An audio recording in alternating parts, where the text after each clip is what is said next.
Hi, this is David from PhoneBuff.com, and today I'm going to be doing a quick video review on the Trigger 3.2 Final ROM for the Samsung Vibrant. Just to let you guys know up front, I'm running this ROM with the Overstock 2.4.1 kernel, and I did a review on that on PhoneBuff.com if you want to learn more about it. And you can download both the ROM and the kernel at xdadevelopers.com in the Samsung Vibrant development section. With that said, let's go ahead and dive right into the ROM. To start, you've got the Launcher Pro launcher pre-installed on this ROM. You could go back to the stock Samsung one if you like, but this is the one that it comes with. And one of the things that I really want to talk about is the theme of the phone. I think the developer BurgerTime did a really good job with this. Throughout the whole phone, it's black and blue. Whether it's the startup animation or the settings or the notification bar or the dialer, it's black and blue pretty much throughout. Just to show you a few of the themed apps. The notification bar, it's black transparent, and at the top you have the 5 shortcuts like Wi-Fi, Bluetooth, GPS, Vibrate, and Auto Rotate. If you want to turn one of them on, you just press on it and it'll light up blue. Turn it off, same thing. And let's see, another themed app would be the dialer. You can see it's blue background, blue call button, and when you press on any of the numbers, it'll light up blue. Nice little touch. And same goes with the messaging. Sent messages are black, the received messages are blue. And I'll show you the keyboard. It comes preloaded with the Gingerbread keyboard. Actually, that's the only keyboard it comes with. And after you use this one for a while, it's really the only one you would need, at least in my opinion.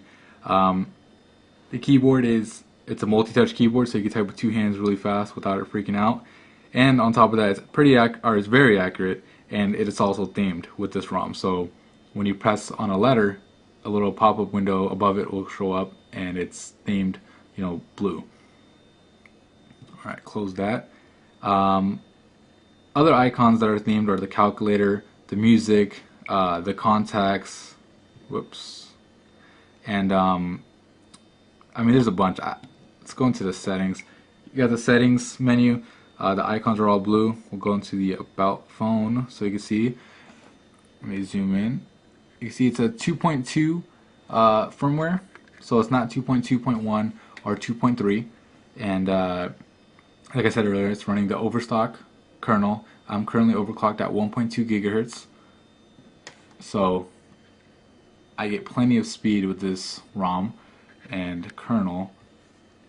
Let me actually run a quadrant. Let me go ahead and close the open apps I have. I'll run a quadrant benchmark for what it's worth. Alright. Now while that's running, I want to let you guys know that there's certain things I actually did to the phone myself, or that it didn't come like this, when I first flashed it. Namely, it's the battery icon. Well, can't show you now. I have it so it shows the battery percentage. There's actually a Metamorph file that you could flash, and there's a how-to on that on PhoneBuff.com, and it's actually included with the ROM under a folder called Trigger Add-ons. You just gotta flash it, and the phone restarts, and you get that feature. I'll show it to you as soon as this is done. And I also customized the shutdown animation with one that BurgerTime included earlier, because the new one, I like the older one better than the new one he put in. And there's a how-to video on how to do that on PhoneBuff as well. So benchmark's done. I don't know if you can see that. Bring it up close. It's 1956. So pretty good score. And that's overclocked at 1.2 gigahertz. By comparison, or comparing it to the HTC Sensation that was just released, the Sensation gets a quadrant score of around 1800 to 1900. With this, I get around 1900 to 2100. So performance-wise, at least when it comes to quadrant, this actually does really well. And let me see. Oh yeah, show you the battery. icon, you can see it's at 76%. So that's the custom metamorph file that Burger Time actually included. And let me show you the shutdown animation that I put on. So it's blue and it's themed, to match the rest of the ROM. And we'll wait for the startup animation because that one's really cool.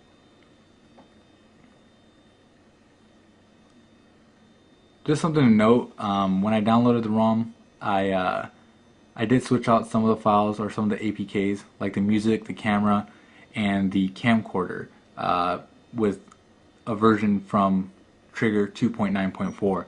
Reason I did that was because the older files or the older APKs work with the battery being under 15%. The new ones, for one reason or for whatever reason, they do not. So there's the startup animation. That's a nice touch. Water going in a circle, and it matches that background that comes pre-installed on the ROM. Overall, I'd have to say I definitely recommend this ROM. I've been using it as my daily driver for over 2 months, I'd say, and I never get any force close issues or run into any bugs. Only bug I did have was the browser, but I deleted the stock browser and installed Dolphin. And there's a review for that as well on phonebuff.com, and how to delete a stock app if you're interested. And basically you could set your phone up kind of like how I did. And it runs perfectly, and I absolutely love it, and I definitely recommend it. Alright, thank you for watching. Again, this is David from phonebuff.com. Don't forget to visit phonebuff.com for more cell phone news, reviews, and how-tos.